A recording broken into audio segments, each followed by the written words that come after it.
Muchas gracias, con su permiso, presidenta. Muy buenos días. Como comentaba la presidenta, hoy vamos a anunciar y a comentarles dos iniciativas que son fundamentales para el sector cultural, que se han esperado, sobre todo la de cine, por muchos años, y también la de intérpretes de doblaje. La iniciativa, vamos a empezar con la iniciativa para una nueva ley federal de cine y el audiovisual. En este sentido, para darles contexto, les quiero compartir que la ley pasada, avanzamos por favor. Bueno, la última ley que había, que era la Ley Federal de Cinematografía, es del 1992.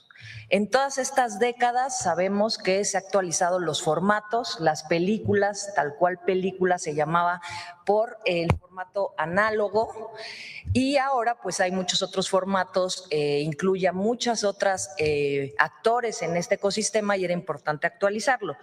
Pero lo más importante de esta ley es que la del 92 surge en un contexto neoliberal donde tenía una visión de mercancía, principalmente la obra, y lo que se hizo en esta ley del 2026 es trabajarla con fundamento en los derechos culturales.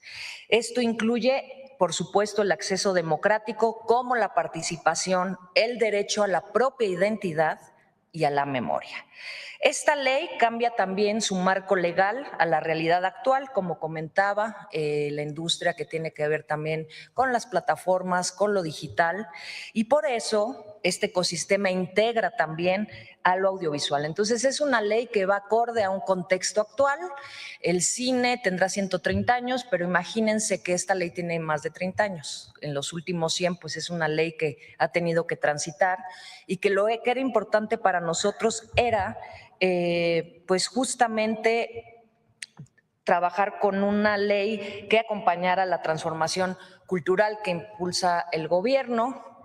Tiene puntos centrales como la equidad en el fomento, es decir, ya no se apoya a los mismos, se trata de una visión de un país pluricultural, donde cada uno tiene derecho a narrarse a sí mismo, como muchas convocatorias que hay de pueblos originarios afromexicanos, y de democratizarlo a lo largo del país para descentralizarlo. El cine y el audiovisual son una expresión cultural que construye identidad, memoria y comunidad, y por eso era importante que este cambio de paradigma y este gobierno le diera ese enfoque de derechos culturales que además no solo incluye a los directores, productores, exhibidores, incluye el derecho de las audiencias al acceso, y en todo eso vamos a dar más detalles más adelante. Vamos a hablar ahora de puntos centrales que fueron los que la comunidad, después de años de escucha y de trabajo y de negociación con todas las partes, exhibidores, actores, directores, productores, audiencias y todas las instituciones que participaron, trabajamos y llegamos a un acuerdo fundamental. La ley pasada hablaba de la exhibición nacional del 10% en salas, pero tenía una revisión anual, lo cual dejaba en desventaja al cine mexicano porque quedaba en horarios, en momentos donde realmente no le daba visibilidad.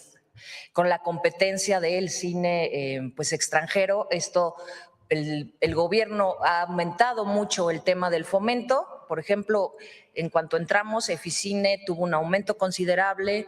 Este año el presupuesto tuvo un aumento considerable. El domingo se anunciarán los incentivos, pero si todo el trabajo del Estado para producir no tiene una salida de exhibición, pues no tiene sentido. En ese sentido, llegamos a que se va a revisar de manera semestral y de manera semanal, con el derecho a que por semestre puedan ajustar las carteleras, y que de 7 días se amplía a 14 días la exhibición de cine nacional para trabajar en la creación también de audiencias. Además, se refuerza la presencia de material de promoción en plataformas digitales. ¿Qué quiere decir? Que las plataformas van a tener una sección donde se va a recomendar mostrar toda la cartelera y programación de cine y audiovisual mexicano. Siguiente, por favor. Un tema fundamental que tampoco tenía la otra ley es el tema de la memoria audiovisual. Actualmente todo lo que se produce en México tiene alguna copia de resguardo, pero no de todo lo que se hace. Eso lo que genera es una pérdida de la memoria, de la narrativa, de todo lo que se produce en nuestro país, que finalmente es un archivo.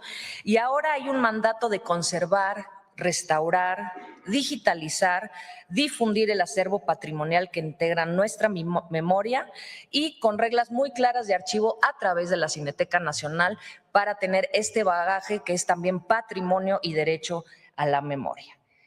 El siguiente punto, que también fue uno de los más importantes y la comunidad cultural cinematográfica va a estar muy contenta, es refrendar el compromiso del Estado para garantizar el fomento al cine mexicano a través de Focine.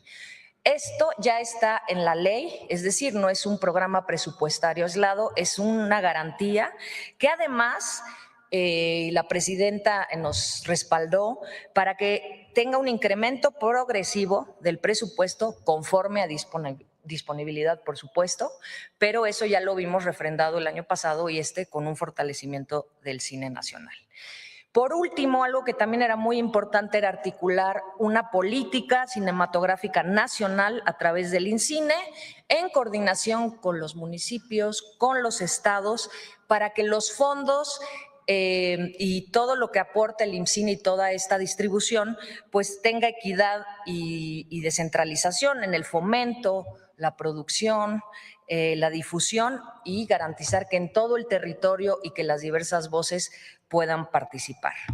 Con esta actualización pasamos del formato análogo a lo que implica ya una ley actual con la tecnología, con medidas justas para visibilizar el cine nacional, potenciarlo, pero también el derecho de las audiencias. Esto sería lo que va en tema de cine. Resumen importante: la exhibición de cine nacional en salas del 10% garantizado, el fomento al cine garantizado por el Estado, el tema de la ley de memoria y que ahora integre a todos los actores y reconozca el trabajo de las distintas cadenas que integran el ecosistema del cine. La ley pasada solamente lo veía como una obra, que era un tema mucho más mercantil, y ahora tenemos una visión que tiene que ver con los fundamentos de derechos culturales principalmente. Eso es en cuanto a la ley de cine. Ahora vamos a hablar de la que presentó la presidenta, lo que decía de doblaje. En atención a las instrucciones del 2025 de la presidenta, cuando muchos intérpretes de doblaje se acercaron a nosotros por la preocupación del uso sin consentimiento de su voz, la clonación y el doblaje en inteligencia a través de inteligencia artificial, hubieron reuniones muchos meses con todos ellos, con la Consejería Jurídica, con muchas organizaciones, con Indautor, y mencionar que el tema de la discusión de inteligencia artificial pues ahora es uno de los más importantes a nivel mundial. Su regulación pues es un tema de discusión todavía en muchos temas incipiente, pero en el campo de la cultura sería la primera iniciativa que aportaría una protección a todos estos trabajadores que no tienen una contratación formal.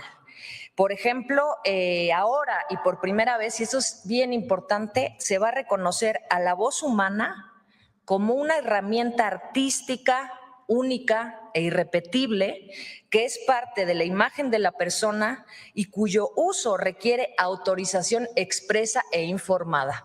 Esto los protege para que solamente con su consentimiento y retribución se pueda hacer uso expresa de su voz.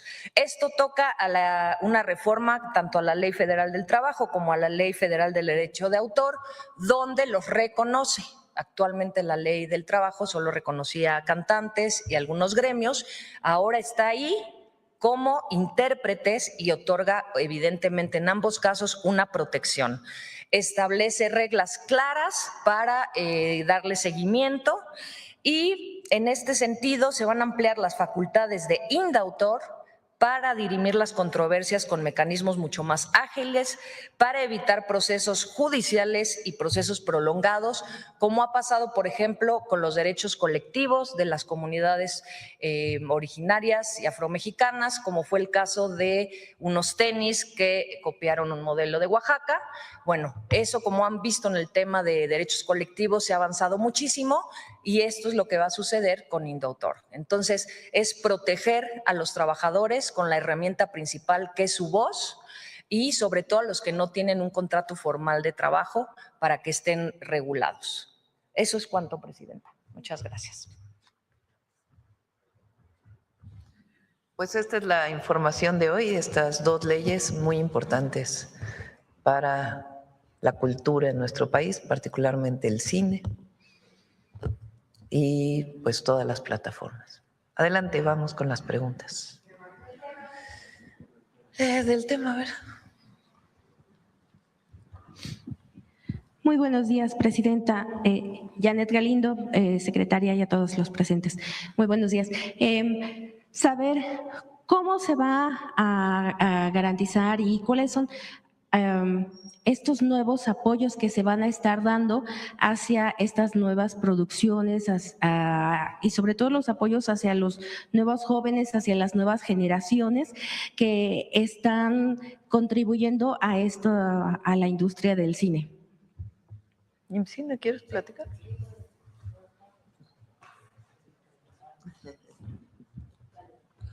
Con su permiso, Presidenta. Muchas gracias. Mencionar que principalmente la ley tiene el vehículo de fomento. La iniciativa de ley lo plasma como un compromiso del Estado. Desde el Instituto Mexicano de Cinematografía tenemos 14 convocatorias. Esas convocatorias lo que hacen es entender que hay distintas formas de producir, que hay distintos géneros. Hay convocatorias de óperas primas, de escuelas de cine, hay una convocatoria muy importante de producción de cortometraje que además está dividido por regiones del país, de manera que haya producción en todas partes del país. Hay convocatorias de cine para las infancias, hay una convocatoria de producción de películas dirigidas por pueblos originarios y afrodescendientes en lo específico, y por supuesto que hay convocatorias para postproducción, para producción de largometrajes, cine documental, exhibición de cine mexicano, equipamiento de salas y preservación. Lo que hace poder ampliar esta visión es que estemos cerca de toda la cadena de producción, desde el desarrollo y la escritura de guión hasta la preservación de estas obras cinematográficas, lo que permite que se atienda obviamente a población vulnerable, como pueden ser la infancia y adolescencias, específicamente empujando una convocatoria que apoye este tipo de cine, que es tan importante también para fomentar el cine y dar derecho de acceso a la cultura, y convocatorias en donde específicamente lo que se busca es que se produzca en todas partes del país, que no se quede concentrado en las grandes ciudades o en la Ciudad de México la producción. Simplemente decir que constantemente estamos trabajando desde el Instituto Mexicano de Cinematografía para que estas iniciativas, que además con esta iniciativa de ley le dan un sustento jurídico a todo el trabajo que se está haciendo, realmente ampliar para atender toda la cadena de producción y a todos y a todas las cineastas y los trabajadores del cine. Muchas gracias. Gracias, Presidenta. Y bueno, siguiendo en este mismo tema,